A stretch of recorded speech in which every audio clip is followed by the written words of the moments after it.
होता है देख के, सभी देश के नागरिक है और किसान ही है तो देश को चलाता है। अगर ये हमें खाना ना दे तो हम भी नहीं कम्पीट कर पाते हैं। हमारे परिवार को लड़ना आ गया है, शायद सरकार को भी बड़ा दिल दिखाना चाहिए इस मामले में।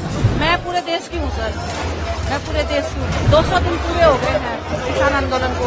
पहले भी 13 महीने चला था। जो मांगे सरकार ने बोला था कि मांगे जाएंगे, वो अभी तक पूरी नहीं है। इसलिए आज जो रिश्ते के लोग बैठे हैं 200 दिन पूरे हो गए। दुख होता है देख के, सभी देश के नागरिक है और किसान ही है तो देश को चलाता है ना। इनके बिना तो कुछ भी नहीं है। हम खिलाड़ी भी नहीं है। अगर ये हमें खाना ना दे तो हम भी नहीं कम्पीट कर पाते हैं। तो बस लाचारी महसूस होती है कई बार कि हम कुछ कर नहीं पाते हैं। हम देश को रिप्रेजेंट करते थे बड़े बड़े लेवल पे, लेकिन अपने परिवार को दुखी देख के हम कुछ कर नहीं पाते हैं। तो बस सरकार से यही निवेदन है कि सुनना चाहिए। जैसे आपने पिछली बार अपनी गलती मानी थी, आपने माना था कि कुछ गलत हुआ है, उसके बाद आपने जो वायदे किए थे वो पूरे करने चाहिए। और ऐसे मतलब हमारा देश ऐसे उन्नति नहीं करेगा। अगर हमारे अपने लोग ऐसे सड़कों पे बैठे रहेंगे तो देश को भी नुकसान होता है इस चीज से।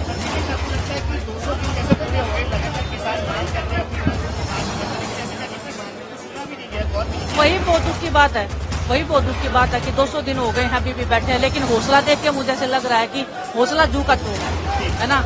जब लंबा कोई आंदोलन चलता है तो लोगों में एक उम्मीद टूटने लग जाती है, क्योंकि हम ऐसी जगह से निकले। जब हम दिल्ली में बैठे थे तो हमारे भी हौसले ऐसे होते था कि पता नहीं कब मानेंगे, है ना।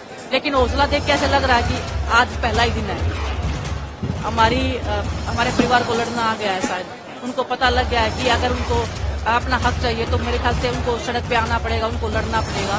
और इन्हीं से देख के हमें भी मतलब बहुत हौसला मिला था कि हमें लड़ना सिखाया था, अपने हकों के लिए लड़ना सिखाया था, सच्चाई के लिए बोलना सिखाया था। तो बस मैं शुक्रगुजार हूँ परमात्मा की कि ऐसे परिवार में जन्म दिया उन्होंने, ऐसा मौका दिया मुझे कि इस परिवार को मैं जानूं, इस परिवार के दुख में सुख में हिस्सेदारी बनी रही मेरी। तो बस वही है कि सर मुझे नहीं पता पॉलिटिक्स का, मुझे पॉलिटिक्स का इतना नॉलेज नहीं है। सच्चाई बता रही हूँ, कभी इतना उसमें डीप में गई नहीं हूँ। आप खेलों की पूछोगे तो मैं बता सकती हूँ, लेकिन हर जगह पे किसान है ना। वो अगर नाराज है तो आपको वो खिलाड़ियों पे भी नुकसान होता है। अगर वो हमें खाना नहीं देंगे, मैं वही बोल रही हूँ, अगर वो हमें खाना नहीं देंगे तो हम कैसे कॉम्पीट करेंगे। लेकिन वो इतने निर्दयी नहीं है, ये खाना देते हैं पूरे देश को। इतना सब होने के बाद भी ये लोग खुले दिल से पूरे देश को आज भी अनाज दे रहे हैं। ये चाहे तो सब कुछ बंद कर सकते हैं देश का, लेकिन बड़ा दिल है इनका बहुत ज्यादा, और सरकार को भी बड़ा दिल दिखाना चाहिए इस मामले में।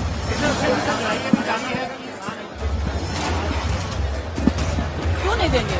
मैं खुद, मेरी माँ ने खुद किसान मतलब खेत में काम, मैंने खुद खेत में काम किया है। मैं ओलंपिक में बाद में गई हूँ, पहले मैंने खेतों में ही काम किया है ना। तो दुख होता है यही देख के कि क्योंकि लोग ऐसे, कोई भी अपना घर परिवार छोड़ के नहीं बैठता है। हम भी जब दिल्ली में बैठे थे तो मजबूरी में ही बैठे थे, हर कोई मजबूरी में बैठता है ना। इनके पास खेत है, अपने काम कर सकते हैं। ये देश की उन्नति में बहुत बड़ी भागीदारी हमारे किसानों की है, और वो अगर सड़क पे बैठते हैं तो देश को भी नुकसान होता है इस चीज का। सर ये मैं इस चीज के ऊपर बात करूँगा, मैं अपने परिवार के बीच में आई हूँ। आप लोग अगर इस चीज को घुमाओगे तो इनका जो लड़ाई है, इनका जो संघर्ष है, उसको आप बेकार मेरे पे फोकस नहीं है। आज मेरे पे फोकस नहीं है, आज मेरे पे फोकस नहीं है। आज हमारे किसान को उनके ऊपर फोकस होना चाहिए आपका। ये मेरी रिक्वेस्ट रहेगी आपसे। बस मैं पूरे देश की हूँ सर, मैं पूरे देश की हूँ। मैं खिलाड़ी हूँ, मैं एक भारत देश की नागरिक हूँ। किस स्टेट में इलेक्शन